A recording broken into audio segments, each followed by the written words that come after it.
And we are live. Welcome back to Aussies taking over the NBA. It is a Tuesday night.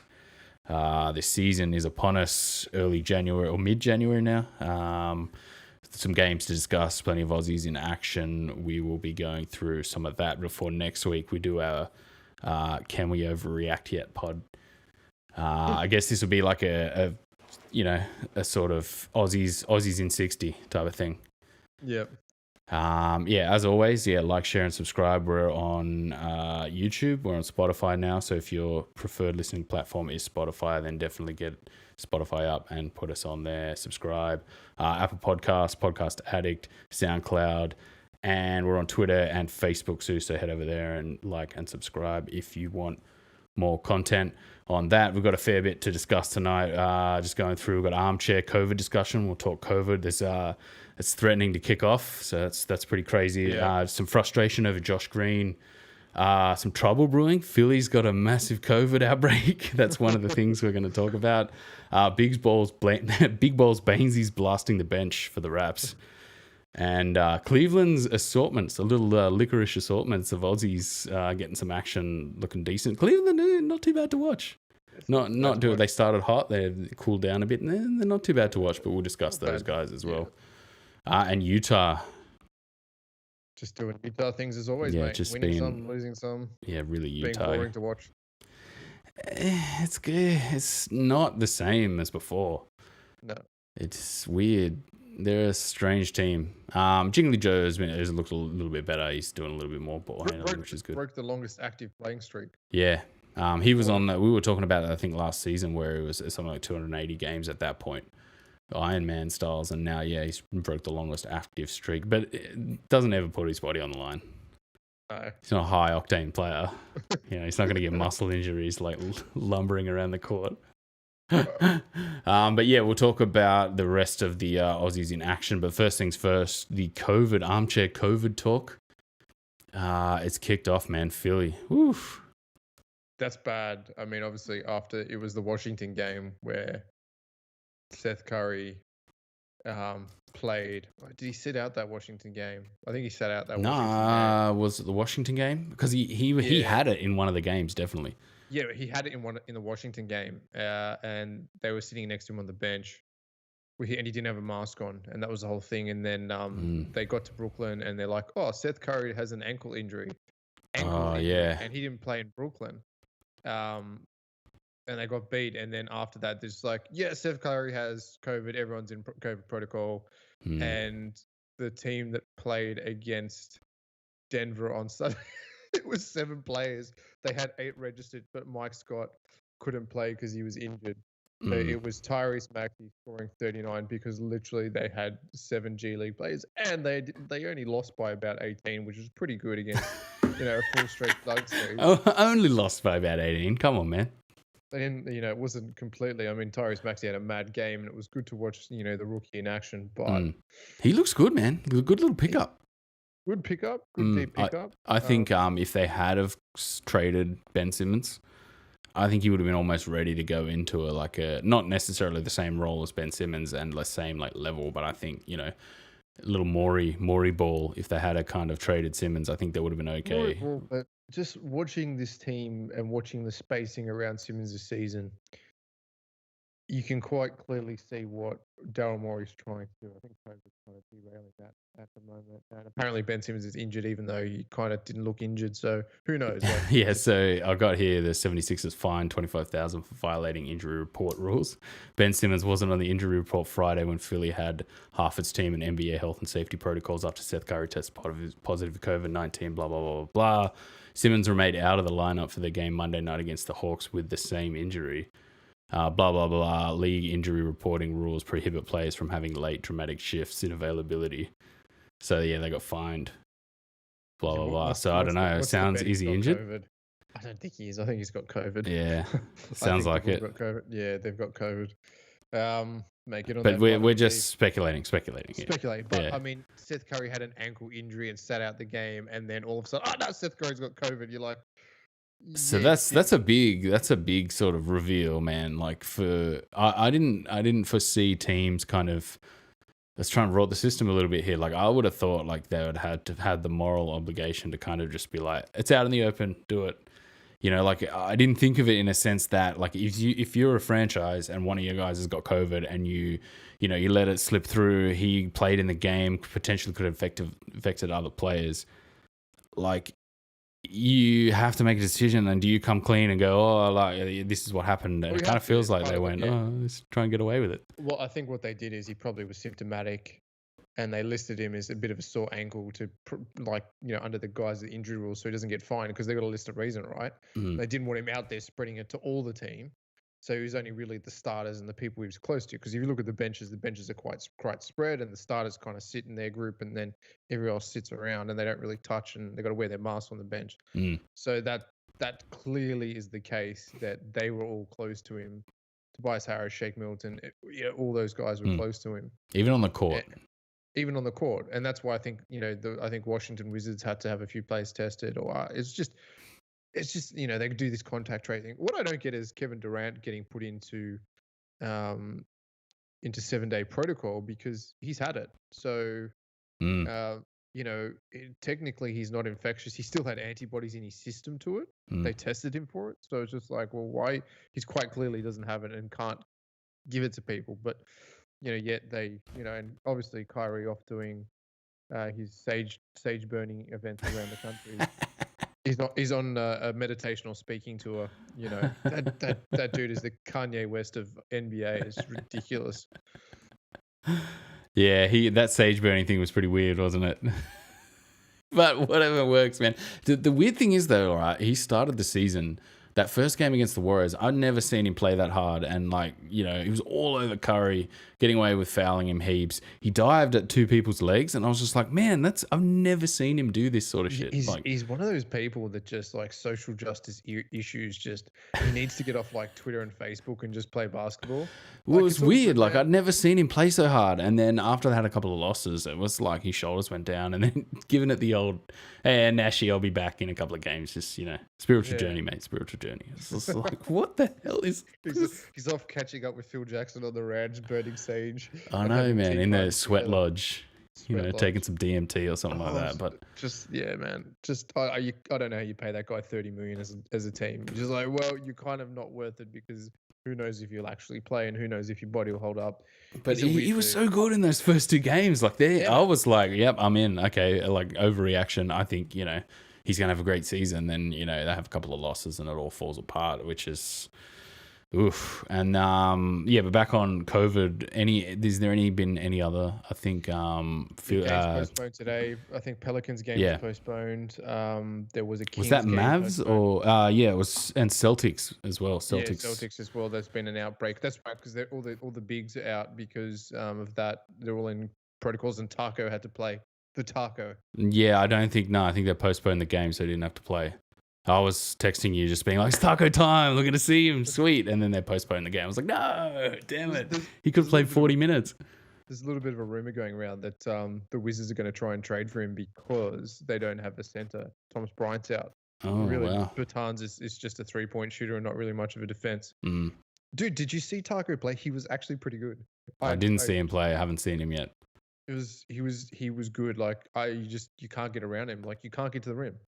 I saw him in garbage time in one of the games, but he played 20 minutes because I think Tice was out. He played 20 minutes, and yeah, man, they just couldn't get to the hoop. He blocked 3 shots. They're quietly just 7-3, top of the East. Yeah, I think Philly, like watching Philly at full force, if they played the way that they played, like full force, they will beat most teams in the East. Even it's an unstoppable style of basketball because Seth Curry's always open. They're always trying to double team Joel Embiid. Like I think the game wasn't the Wizards, it was the game before that where I think Curry shot 6 of 7, all coming off either Simmons draws, which was to the hoop, people collapsing, and then there's just Curry just open, and he hits everything that's open in every game, right? Great shooter, great open shooter. And Danny Green's been a little bit better as well. But you can see when Simmons is not on the floor, all the ability to shoot goes down because they're getting less open shots. that ability of teams that are having to collapse the paint. They're having to put two guys on him in the paint as he Mm, runs towards the hoop because that's the only way to stop it. And then he kicks out to a shooter, which just wasn't happening last year. And even Embiid in interviews said, he was pissed off last year because every time he kicked it out, no one would shoot the ball. Like, it wouldn't go in and kick it out to Al Horford, and Al Horford missed it, and then he kick it out to Josh Richardson. So he just felt like he had to do everything, mm. and that's why he was pissed off. And And there then, was a lot of like redriving as well. yeah, it was a lot of redriving, and that again, that's Brett Brown not managing plays, and Doc Rivers coming just like, Tobias Harris, you are shooting. Do not put Mm. the ball on the floor. It's like And that's it. everyone get out of everyone's way. I mentioned that on the first Yeah. first pod where I was like, before they looked like there was no space. It was like the Jazz. Now there looks like there's heaps of space. It's great. And Embiid looks a little bit more like I said it before, like less of just I'm doing heaps of work and now I'm gassed. It's Yeah. like you actually have to run at this spot and everything functions around you, so you don't have to fucking work your ass off just to get basic plays to get a bucket type of thing, which is good. Well, it's good. You now know that was the plan. That was the original team that was doing really well. The guys were just too young and they wanted to win now for some reason, even though they were like year 1 and 2. The Roko, the Saric, those kind of players. And now they're back to that. It's kind of like they went this full like 360 of like, oh no, we're getting Jimmy Butler, get rid of all these guys. Then we're trading for these, or getting Al Horford and Josh Richardson, which is all players that can't shoot and just put the ball on the floor. Well, they can shoot, but they're not snipers. Mm. And they don't re-sign Redick, which is just like, this is the dude. Like, this is your sixth man is right here. I mean, they're really lucky that they found Shake Milton. To be honest with you, like if they didn't have Shake Milton, this team would be good, but I think that he adds that 6-man point guard, slash shooting guard in times when adds a lot to the offense, man. The guy will be, a $15-20 million player in 3 to 5 years for sure. So good At Philly, staying at Philly, you reckon? No, I don't think he'll stay at Philly long term. I just don't think they'll be able to afford him, to be honest with you. I still think he's on rookie, late draft rookie contract. So it'll be interesting to see what goes, but I definitely see some team making a big offer for a trade or. So signed two-way in 2018. It was converted to a 4-year, $6.99 million contract starting 2019.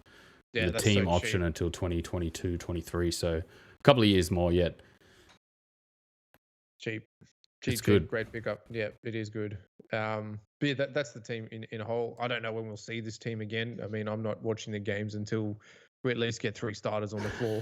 Look at this Fairweather just dropping it out. No, it's not fair. I watched the Maxi game, but I just won't watch Joel Embiid play with a bunch of bums. It's just not basketball. Like, I understand that. I'm happy to watch it if Harris and Curry and Embiid's on the floor, if Simmons is injured, or it's just like Paul Reed's playing. It's like, who is this guy? And Lothar Matthäus. So who was it? Dakota Mathias. Mathias, and who are these people? Lighting it up. He was lighting it up today. It was good to watch. But yes, to just look at their season, it was they started 1, 2, 3, 4, 5, 6, 7, and 1. 3 on the trot. They've just lost to Brooklyn, to Denver, and then today at Atlanta. Coming up is Miami. Miami twice, OKC, and Memphis. So a couple of tough games. You'd think the losing streak's going to kind of go on a little bit in those 2 Miami games, and then maybe there might be Memphis. But unless this team gets back to what it is, I think that they really have to look at either vaccination, getting in there, and somehow the NBA proving that it is an essential part of culture, and therefore being able to get vaccines for athletes early. So that they just don't have this issue, man, because you just can't put people in a 14-day quarantine in the middle of the season. It just changes the dynamic. So all of it's going to be so what happens if, all right, you come into contact, you're in 14-day protocol, you don't get it, and then 2 days later, the same thing happens. So you're out for a month, you can't leave your house, you can't train. Like, this product is just going to go down the pooper. Pretty much. It's gonna, like, it's the chunks are too big, you know what I mean? Like, if you get back to back here, you're out for a whole month, you're right, and it's totally gonna mess up the product, like the on-court product. I don't know what the solution is, though. There really isn't a solution to what's happening. The solution's easy. Just jab them. Yeah, well, is the vaccine ready to go? Or? Yeah, man, it's been approved. They've had the AstraZeneca in America. Surely Adam Silver can go to old matey in the Capitol Hill and go, right, this is a product that is important for the culture and the well-being, mental well-being of our nation, because a lot of people watch basketball. It's part of their lives. Same as football. I agree with that. There's certain sports that I think add value to culture, and if there's none of those sports on TV, people don't have the same. I'm not saying these people deserve any more than the healthcare workers of frontline. But there's 450 people. Like, you know what I mean? Like, you've got millions of doses. Just send them a couple and jab them. It's a no-brainer, really. There's 450 athletes. There's a couple of thousand support staff. Make sure the athletes get it first, and then get the support staff. Because you can keep kind of the support staff away. Yeah. And PPE. Yeah. Yeah, but you can't keep the athletes PPE. So it's just like this is a really simple solution. Maybe give a donation to the pharma companies or pay whatever you need to. But it's just, for me, it's a no-brainer. I think, obviously the Super Bowl, the football's coming to an end of the season, so it's not going to be a massive. But basketball's a long season, baseball's a long season.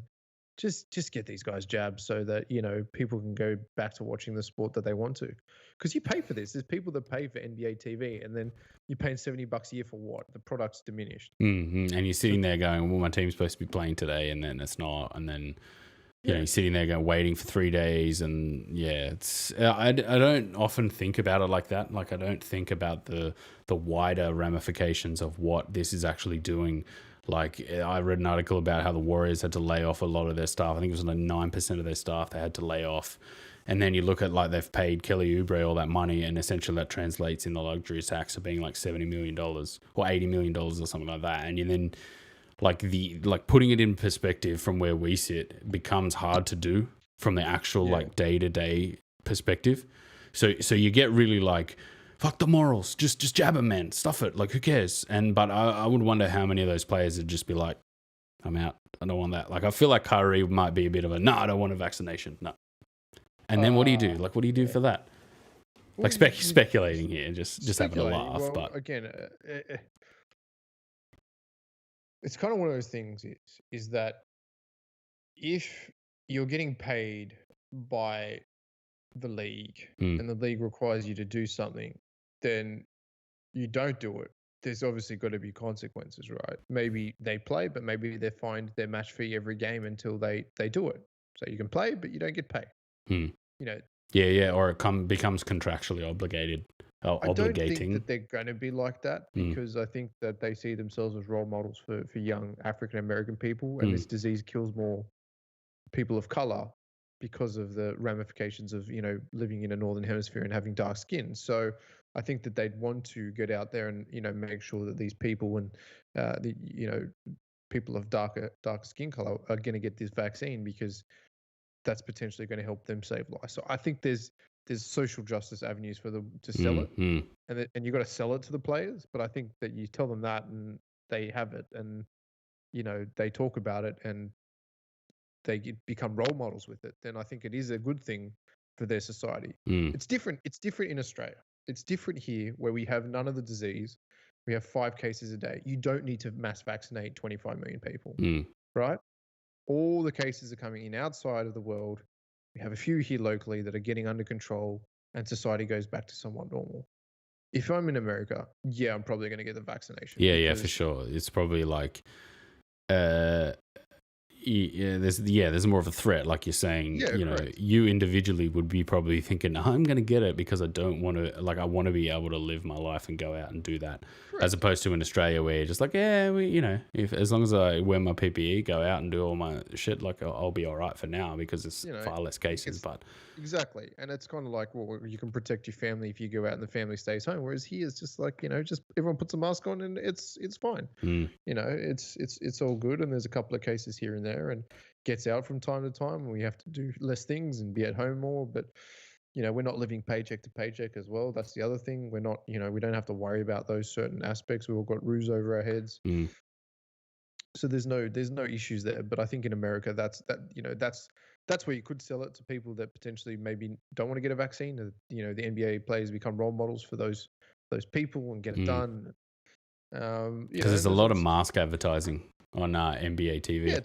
they do a lot of mass scavenging, which is great. I think It's that's a wonderful thing. So if they are very left, and they're going to love this vaccine, they're going to want to lap it up, and Pfizer should be on the phones to them getting some free vaccine so we can get back to our bloody watching Philly play. yeah. So poor old Seth Curry, yeah, ground zero, infected the entire team. Unfortunately, didn't infect Dwight Howard. We've been seeing a little bit of Dwight Howard in some of these lineups. And fortunately, actually, really fortunately for Joel Embiid, because you don't want him to have the virus and then have a long-term impact on his health. Yes. Because that's a huge blow for him. He's, a big dude, and you don't want him to have health complications. I mean, what's Seth Curry, 6'2", kind of normal sized dude. Like a different body. Like, does it make sense? Yeah, it makes sense. And these guys are getting all the best treatments under the sun. They're getting treatment no one else has got access to. They'll get antibody therapy. They'll get all that shit. So, look, I don't see them. If Donald Trump can survive it, I'm pretty sure in the end everyone in the NBA can survive it. Some of them earlier on got it bad. Bainesy got it bad. I think Bainesy got it really bad. Listening to a few interviews with him, is that he got it really bad. He was in bed for a month. And I think that's affected his basketball this year. Yeah, we'll talk about him later, yeah. But that was earlier on. I think, medical science has come a long way now. There's different drugs that can help, and there's not just things. There's vitamin D. There's all those kind of things that you can do to help your immune system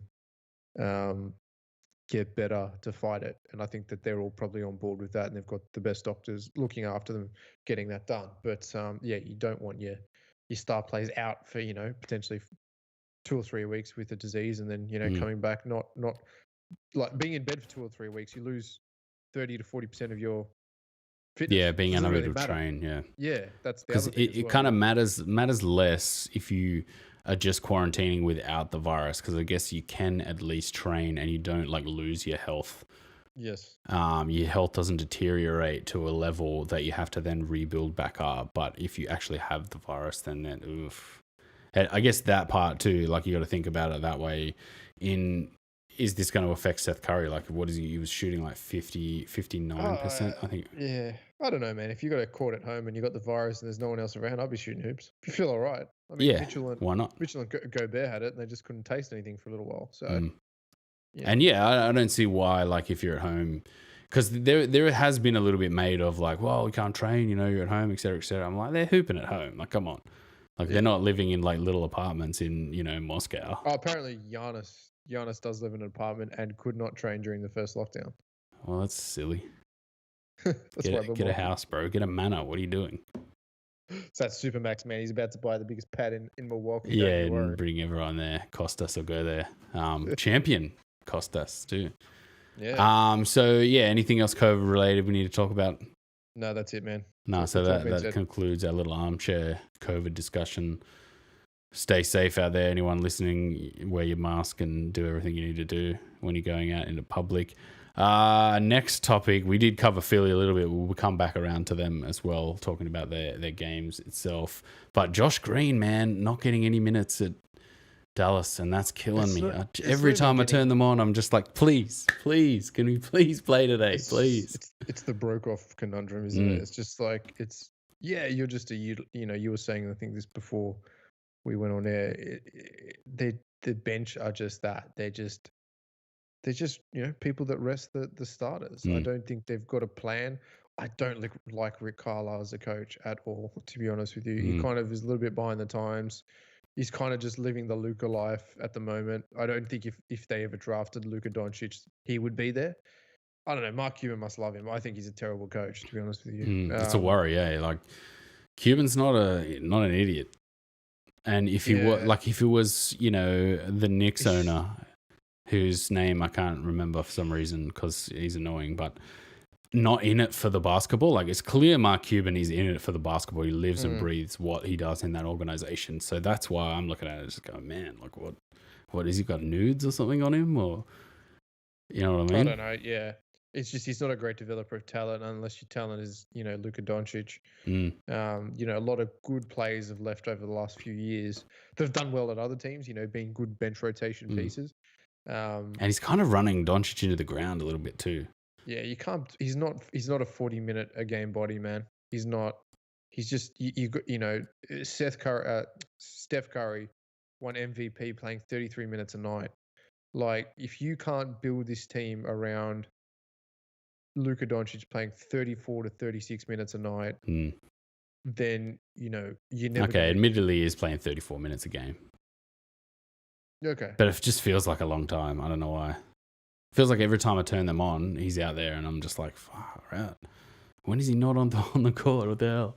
Yeah. Maybe just deep rotation. It's just maybe he's just trying things at the moment, but we're still early in the season. Yeah, and I guess Josh Green as well, you got to think, is a rookie's rookie type of thing. So it's not like it's deep first. Yeah, it's not like he's in a Brokoff position. We've said this before, where Brokoff is a 28-year-old, and coming into the league where 28, mature, get him on the court. Whereas Josh Green is a 20-year-old rookie's rookie. So you got to think about that. He's played 48 minutes so far, shot 2 of 5, 2 of 4 from 2, and 0 of 1 from 3. Hasn't hit a 3 yet. Grabbed 9 boards, 2 assists so far, 2 turnovers. Yeah, and it screams Deng Adele, man. Just stand in the corner and wait your turn, and the turn's never going to happen. So I don't know. Anyway, it hurts, that's man. Dallas. It hurts. Yeah. They're quietly just on a 3-game winning streak. Beat Houston, then Denver, and then Orlando. This game postponed against the New Orleans Pelicans, but they got Charlotte, the Bucks, Chicago, Toronto, Indiana, San Antonio in the next few games. So they're currently sitting 7th behind the Warriors. Just quietly, LaMelo Ball has actually been pretty entertaining. Yeah, man. He's been good. And that crazy youngest, did you see how hard they pumped that youngest person to ever triple-double? Like, put it front and center, douche. And I was like, yeah, okay, man, cool. Stat pads badly, though. Stat pads so yeah, bad. but they've quietly just been winning a couple of games, and they're looking decent. But it's... Yeah, but that's Hayward, man. Hayward's dropping 40 a game. He's looking like it's old Hayward again. I thought he'd be a good... I thought LaMelo and Hayward would be a decent mix. Hayward's like a weirdly good garbage cleanup guy. Like cleaning up around the basket and shit. I've noticed, I've watched a few of their games in the last few days, and he... Like a broken play, he can just get the ball and go left, right, and then get a bucket. And you're just like, man, like, why are we doing this at the Celtics? What the hell? Celtics is a system. Wasn't built around him. Yeah, I guess. I thought he was going to be a nice piece, but he wasn't going to be the piece. And I think, the Jazz, he was the piece, and now he's going to be the piece again. And I think it wasn't a bad pickup. Look, that Charlotte team, needs to grow a little bit more. I think in 2 years it could be quite good. I think they, might make a playoff run. I think they're the first round exit, but I think in the next couple of years they might, strengthen this team to be something. I like Miles Bridges. They probably need another big Biyombo and a Zeller. They're missing like another like elite big, like an Ibaka level type player. Chet Holmgren, man, watch that 21-22.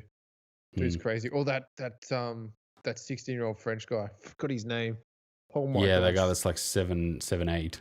7'3", but he just plays like Anthony Davis, but quicker hands. It's nuts. There's a video of him training with Rudy Gobert and him just blasting Gobert. Yeah. Admittedly, Gobert smashed him as well, but it was Gobert. Just you just can shoot at 7'3". He's like Kristaps. He's a Porzingis clone. Yeah, that's good and it sucks that Porzingis injured. I think, if he was on this Dallas team, they might be a little bit better offensively. He was supposed to be back today against the Pelicans. Really? I thought it wasn't for another month. No, there you go. Back today. Oh, interesting. It would be interesting to see how he fits this team, because if they can get some blowouts, they've just been playing a lot of like close games. Every time I turn it on, it's just like, and a seesaw game here, like 7 lead changes, and you're just like, Jesus, can't you just beat a team? All right. Admittedly, they smashed LA early in the season, but the Clippers. But yeah, every other game seems to be just this dogfight.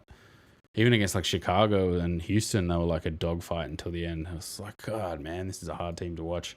But we'll keep an eye on Josh Green. We'll make sure we bring anything else. Hopefully, get some minutes soon.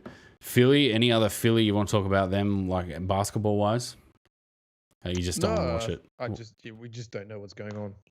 Great start to the season, good play. When they play at their best, it seems like this team is definitely top 2 in the East.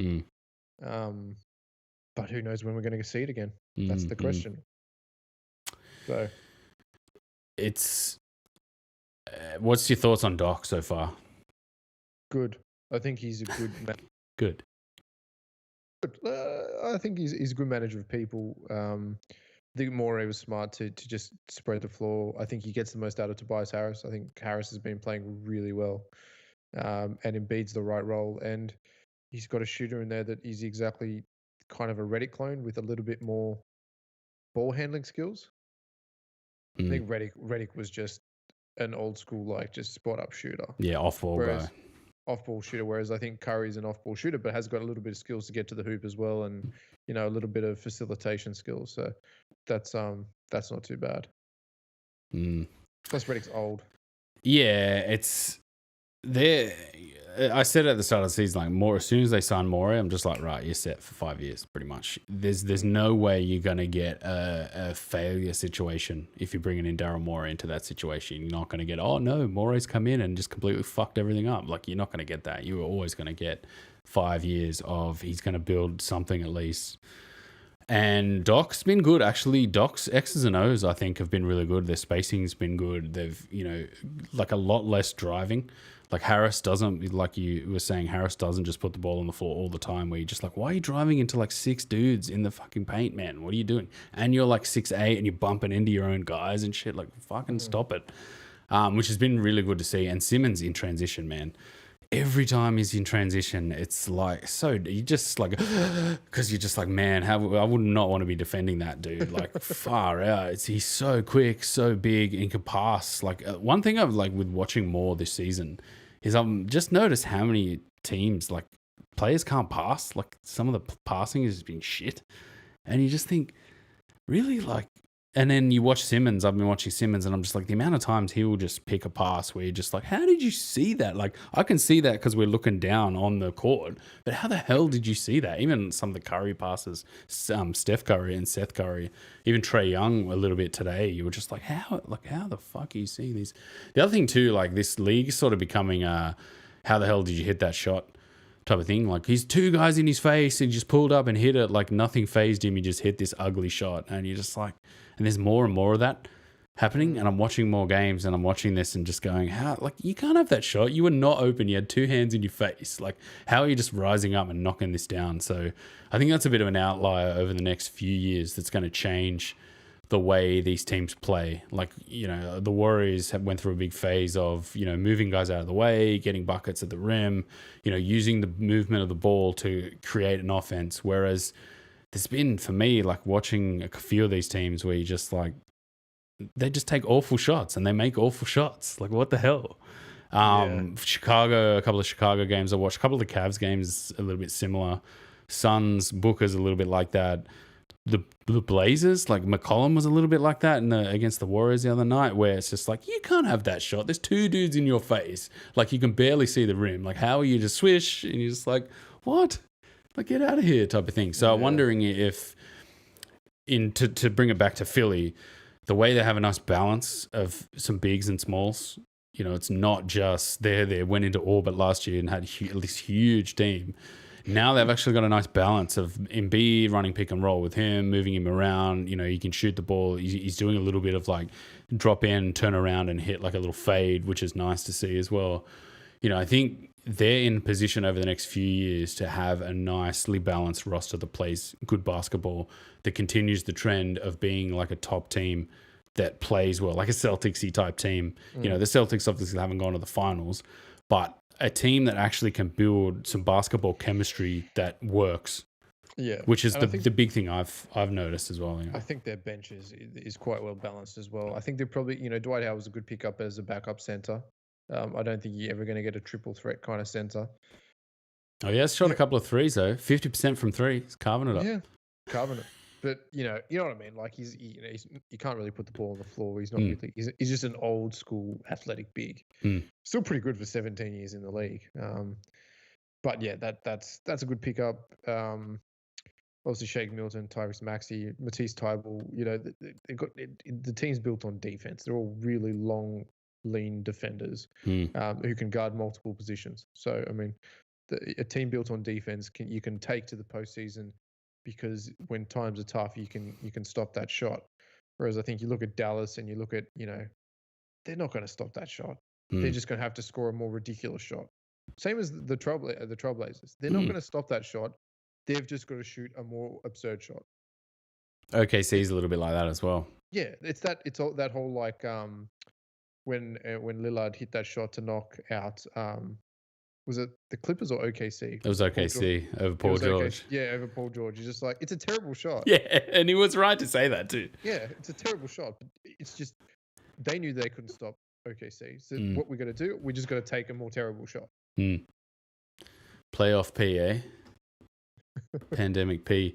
So we'll move along away from the trouble in Philly to the trouble in Toronto. Man, Bainesy, I thought he was struggling a little bit to start the season, but now he's just basically out of the rotation. I don't think he even suited up tonight, and he's not listed as injured, which is a bit of a worry. Yeah, I think Nick Nurse isn't using Bainesy in the right setup. I think the Suns utilized him quite well. I think, that kind of pick and pop, slink out to the three, twinkle toes three, using him as a big body against, some bigs in the center. Nick Nurse just plays some weird Bainesy lines up and doesn't really utilize him in the right way. I think he was thinking he was like an Ibaka Gasol clone. Yeah. Baines is a little bit quicker than them. They kind of have to be a little bit more intelligent on their defense, and they're better at holding play up, holding plays back, and making plays kind of move around them. Where Baines is just a big body, he'll just stand in the way and then slink out for three.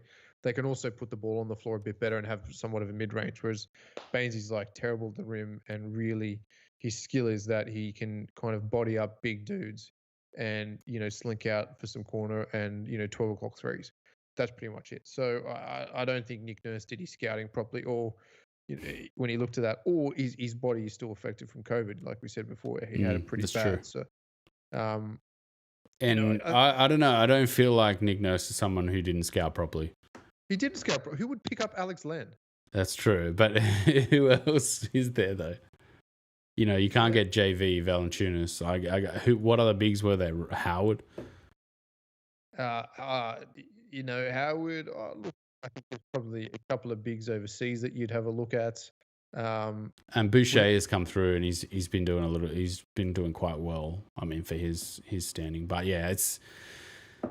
I still felt like it was a bad overpay for Toronto at the start of the season for Baines. He's 34, and if he's not injured, then that's even worse that he's not getting game time. That's a huge worry. And like we were talking about before we went on air, losing Gasol and Ibaka, like I said to you straight away, I was like, what do you mean, the same team? And you're like, no, Gasol, Ibaka. And I was like, oh yeah, you just forget about those two guys. Because they were so good, you just forget about them and just go, oh yeah, they did have those two guys. And those were like really big, experienced bigs.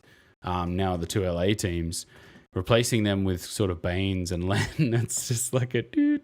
It's that as well, but you got to remember is that you've got guards that aren't really defensive specialists, especially guarding upwards.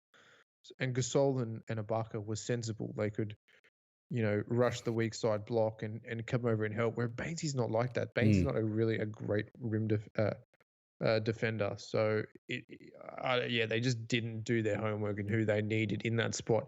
Baines is the kind of guy that you get a good defensive center in, and then when you need to score points quickly, you get him in and you play some pick and pop with him for like 18 minutes a night. That was where I thought that he would get his set at. Maybe Eclipse would pick him up. Maybe LA would pick him up to do exactly that. To come off the bench at 34, I still thought, maybe the legs weren't necessarily in him at the moment in this stage of his career.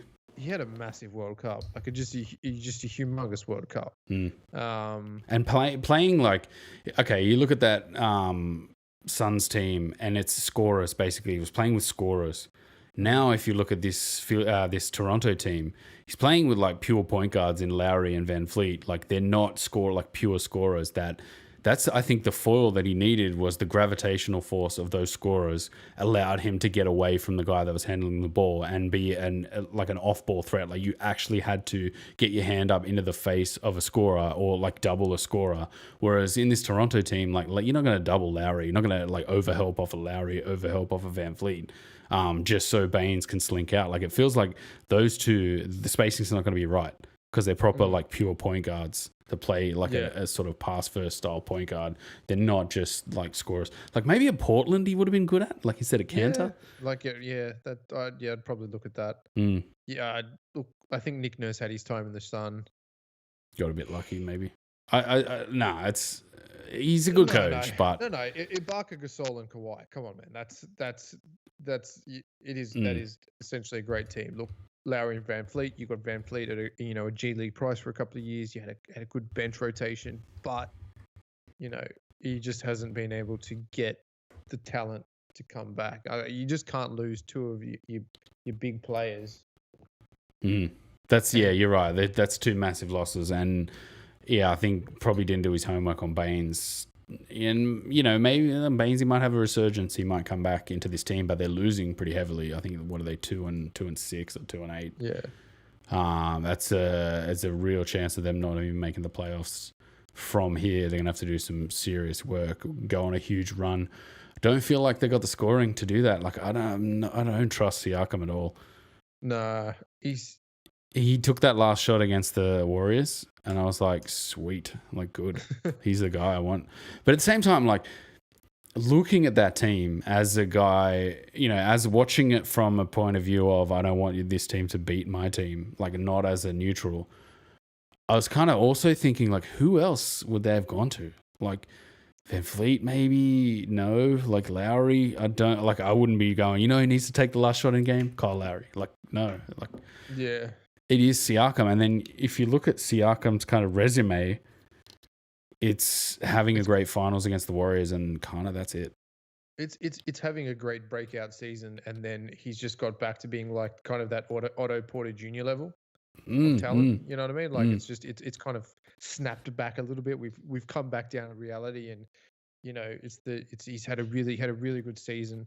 Sorry, Callie's just humping the bed next to me. Yeah, that's all right. My female dog is just humping the shit out of her bed. Let's just let's keep it PC here. Fuck, what are you talking about? Yeah, so I think that's what he had, and therefore it's kind of like that Jabari Parker, Otto Porter Jr. hype, where you're just like, oh yeah, these guys are mad. They had a breakout season, and then it just comes back down to reality. They're like, yeah, you're kind of a $10 million a year player, and you're getting overpaid. And there is talk of potentially him for Harden is a big one. Siakam for Harden? Baines, Siakam, Baines, and OG for Harden. That's kind of like, what? Why? I almost like the real thing about what Nick Nurse is as a coach is now, right? It wasn't about that title he won. It's about how after another good season, now it's like, okay, you're in the dumpster here. Now you have to rebuild this team. Like I think his legacy rests now as what he has to build again. He won the championship. That's great. And admittedly had a great season, and they won it. And with Kawhi, without Kawhi, it doesn't matter. I think he showed it, like for coaching for Canada, I think he showed a lot as well to make you respect him as a coach and go, I think he's a really good coach. But I think, really what he builds from here. And I kind of like this team. Like if they can kind of get rid of Lowry and kind of like switch him out for some, like a nice young 24-year-old good point guard. Maybe if they tank this season and get a good high draft pick in this current draft, there's a couple of good guards in this draft, someone that can handle the ball. I kind of am like, okay, the next 5 years, all right, I like the Raptors and where they grow. Like really the culmination of that DeRozan-Lowry sort of duo for the 5 years or however 6 years or however long it was, culminating in basically them getting rid of DeRozan for Kawhi and winning a championship, kind of, would you say, out of character for what they were? Yeah, I'd say so. I think they're always that team that just choked in the finals. Well, yeah, they came to the playoffs and kind of struggled. And with Dwayne Casey too, you look at him at the Pistons as well, like another guy that's in almost the exact same position as Nick Nurse now. He's had a couple of years at the Pistons that they've just done that as he hasn't really kept them up. It's just like, oh, let's sign a Plumlee for fuckloads of money and let's pay Jeremy Grant to take 30 shots a game, and oh yeah, he's doing wonderful, 38 points, but yeah, he took 50 shots. It's actually interesting to watch. No, it's not. It's fucking terrible. Fucking interesting. Jeremy Grant as the scorer. It's like a train wreck style interesting. You're just like, what? Look, what is going on here? when we watched Killian Haynes, I was kind of like, I'm not sold on that dude, man. I'm just not sold on that Mm, dude. I mean, he's out, for a long yeah. time, probably season hip tear. Mm, You don't wish that, but I was just like, I'm not sold that this dude is NBA ready. mm, mm. And they went up to pick him, and I think there was better picks in that draft than Killian Haynes. So, you get what you pay for. I think they got a lot more problems to worry about really than what that drop Is back pick is. I think is they're going to be bad for a few seasons because of their roster moves. Yeah, is it me or is there this season? There's been a lot of season-ending injuries early on for a lot of players. Yeah, yeah. You could probably have a look at that maybe, Well, especially Thomas because of Thomas like the Bryant. weird layoffs and stuff.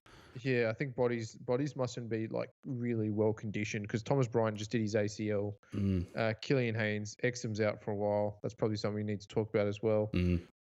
Non-contact calf injuries are just like your body's not doing the right thing here. Mm. Who else? There was another. Who else did the ACL? Someone else did the ACL. Dinwiddie. Dinwiddie did his ACL. Like Mm. decent names, like not just like, and this third G League bench player is out for the year. You're like, Mm. oh well, who cares? I'm just trying to find the injury list. Play the preseason. Oh, dude, that hurts, man. It hurts. NBA current injury list. But let's move on to Cleveland while I'm just having a look at some of these injuries because I'm interested now. This little like licorice assortment of Aussies. I was like, yes, not a bad team. It's actually interesting to watch. Drummond and JaVale, like the twin towers of hustle. I'm like, what the hell? Like, all right, sweet. Look, it's kind of like a little bit of a circus team. It's a little bit like a Harlem Globetrotter team. You just like you don't take it too seriously, but it's kind of fun to watch. Yeah, man, they're just good. Like they just play some interesting ball. They don't win, whatever. I mean, we haven't seen Delhi this year at all because of Concussion. Thon's made some random appearances here and there, and that's been cool. And hopefully, he probably stays in this. I dare say, he'll probably remain in this team for the rest of the season because of the COVID crisis. They probably need that depth at the center position. Exum though, the non-contact injury, I saw it when it happened, and it didn't look great, man. It looked kind of 3 to 6 weeks bad calf strain, or his body is just maybe not meant for high performance sport. Like you got to think now, he's 6 years in, he's not 18 anymore, and he's still getting bad injuries. Like with not playing that many games, it's a worry. It's a real worry. He put on a lot of weight too, man. Like I'd said to you, he looked heavy. Did he look heavy to you? He looked bigger. Yeah, he looked like he'd packed on a bit of muscle. I don't know. Like at this point in his career, like with the amount of injuries he's had, what is really a realistic way to kind of combat that? There isn't really. He probably isn't, and I don't like saying this because I like Exum. When Exum's on peak, he's amazing to watch. He's probably not NBA physical ready. His body is not meant to play 82 games a year plus postseason. He could probably do like a Boga thing and play 25 minutes a night in the NBL, playing 26 games a year, or go to Europe and play 40 games a year where you're playing FIBA rules. It's less time. That could potentially be, or go to China and make some money in China, playing 35 games a year FIBA rules. That is his potential ceiling. But 82 games in the toughest league in the world, I don't think so. And that's not great for Australian basketball, man. You want to see him at the peak. He was the next biggest thing. We've seen flashes of just absolute brilliance, and it's just injury after injury after injury after injury. I mean, he's got another 2 years on the Cavs. He's got another year on the Cavs, I think. It's hard because he was quite young when he was drafted too. I think he's only 24, is he? He's been in the league forever. He's only 24. Let me just 95. What's that? 25 this year. 26 this year. It's hard. Like maybe the NBA is not an easy sport. Like you look at the biggest one I sort of related to is Pat Cummins in the cricket, where it was clear he had a bunch of injuries early. Different type of sport, like a lot more stress on your body bowling the ball. He's injuries were based on young bone density. They knew as Yeah, soon as he yeah, turned 25, he'd be fine. yeah. It was low back stress fractures. And He's they kept him out and then brought him back gradually, like managed him back in. But like to tie it back to the NBA, like you can't. There's no way you can really manage yourself through these types of injury issues. No, because he's got licorice all sorts, man. They're a bit of everything. Lower limb, knee, hip, ankle. This one's a calf. It hurts, man. And Delhi, the concussion one, I haven't just heard, like it just went dark on what's happened to him. So I don't know if he's. They probably don't need to rush him back. I mean, they're not rushing. I think Kevin Porter Jr. was the dude that had the kind of mental breakdown last year. Good talent, mental breakdown, and kind of pulled a gun on someone. So I think they're just like he needs to go and fix himself first, or support him in fixing himself, and then bring him back. So maybe Cleveland's like. We want to kind of manage these young guys and things like that. They know that they're not going to be anywhere in the next 2 to 4 years. If they win 35 games this season, they're going to be happy as a pig in shit. But I think that's just where it is. But yeah, I'd like to see Delhi come back and play. But apparently he's kind of like the JJ Barea. They just paid him to be there because it's like a locker room guy type of thing. Yeah, it's just like he's a good guy to have around, professional. Teach the young guys how to be professionals. We'll give you some good minutes if you need him. Don't necessarily have to play him for him to be valuable to the team. And, that's he's vet min. So it's not really breaking the bank. So just to back on those injuries in general. So Bogdanovic is out till March with a knee.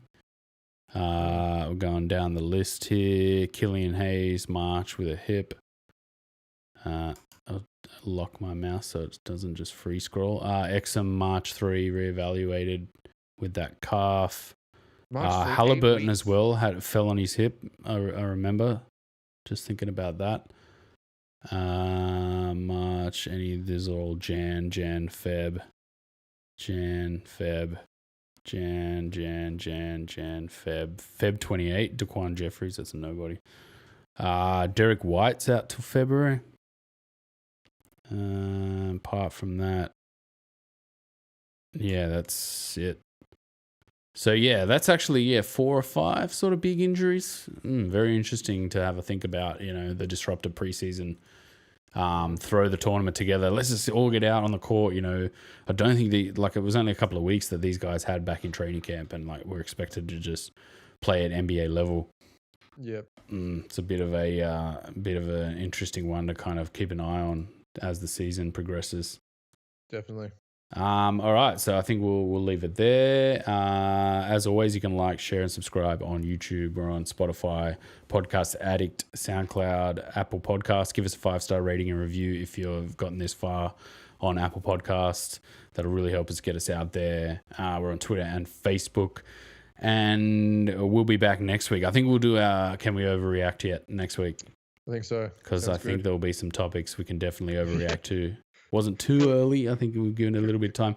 Sorry, Andy's mic's been a little bit. Hopefully that hasn't been coming through the decks, but I think it has. So his mic's been a little bit up and down for this one, but that's all right. We'll sort that out for the next one. But as always, we'll see you guys on the next episode.